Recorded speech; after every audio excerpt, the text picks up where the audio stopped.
আসসালামু আলাইকুম, welcome back to মাহাস kitchen. আশা করি সবাই ভালো আছেন। আজ আমি বানাবো থাই স্যুপ, যা আমরা সাধারণত রেস্টুরেন্টে খেয়ে থাকি। এটি কিন্তু আমরা খুব সহজেই এবং সাধারণ উপাদান দিয়ে ঘরে বানিয়ে ফেলতে পারি।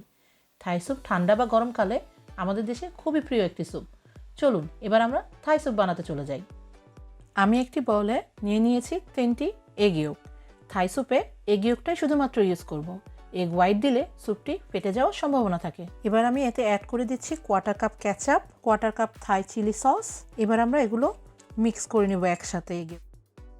এবার আমি এতে অ্যাড করে দিচ্ছি 2 টেবিল স্পুন কর্নফ্লাওয়ার, লবণ স্বাদ মতো, 1 টেবিল স্পুন সুগার। এবার আমরা এগুলো সব একসাথে মিক্স করে নিব যাতে কোনো লাম্পস বাকি না থাকে।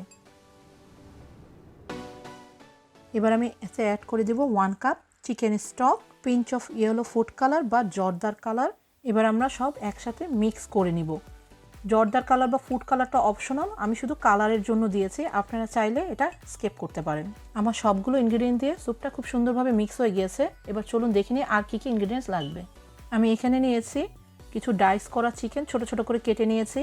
ছোট ছোট কিছু প্রন যা খুব সুন্দরভাবে ক্লিন করে নিয়েছি। 1 টিস্পুন মরিচের গুঁড়া, 1 টিস্পুন ধনিয়া পাতা এবং লবণ স্বাদ মতো। এবার আমরা সব একসাথে মিক্স করে নিব।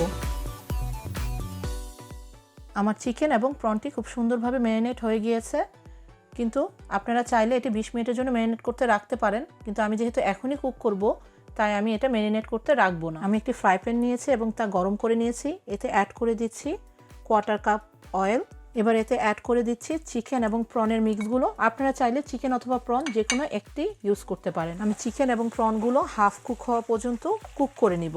যেহেতু চিকেন এবং প্রন খুব তাড়াতাড়ি কুক হয়ে যায়, তাই সময় 1 থেকে 2 মিনিট অথবা বেশি হলে 3 মিনিটের মতো লাগবে।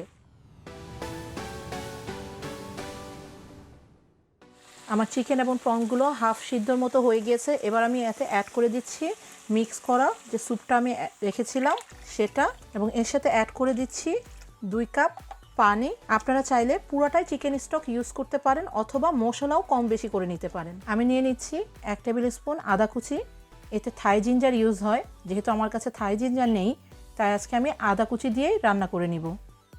স্যুপটি অনবরত নাড়তে থাকতে হবে এবং একটা বলক আসা পর্যন্ত খুব সুন্দরভাবে কুক করে নিব, কারণ যেহেতু কর্নফ্লাওয়ার আছে স্যুপটি খুব তাড়াতাড়ি কুক হয়ে যায়। আমার স্যুপটি ঠিক হয়ে গিয়েছে। এবার আমি এতে অ্যাড করে দিচ্ছি 4টি লেবু পাতা। আপনারা যখন লেবু পাতা ইউজ করবেন, লেবু পাতা ছিঁড়ে দিবেন না, তাহলে স্যুপটা তিতা হয়ে যাবে। আর এছাড়া লেবু পাতার বদলে আপনারা লেমনগ্রাসও ইউজ করতে পারেন। এবং এর সাথে আমি অ্যাড করে দিচ্ছি 1 টেবিল স্পুন লেমন জুস। এবার আমি এতে অ্যাড করে দিচ্ছি আর 4টা কাঁচামরিচ। এবার আমি এটা আরও 1 মিনিটের জন্য খুব সুন্দরভাবে কুক করে নিব। আমার স্যুপটা কুক হয়ে গিয়েছে। এবার আমি পরিবেশন করে দেখাচ্ছি। আমি থাই স্যুপটি পরিবেশন করে দিলাম। এটি গরম গরম খেতে খুবই সুস্বাদু এবং ছোট বড় সকলেরই প্রিয়। আশা করি আপনারাও ঘরে ট্রাই করবেন। ভালো থাকবেন সবাই। আল্লাহ হাফেজ। Thanks for watching my video. আশা করি আপনাদের ভালো লেগেছে। যদি ভালো লেগে থাকে লাইক করুন এবং সাবস্ক্রাইব করে আমার সাথেই থাকুন। বেল বাটনে ক্লিক করে নতুন আপডেটের অপেক্ষা করুন। থ্যাংক ইউ সবাইকে।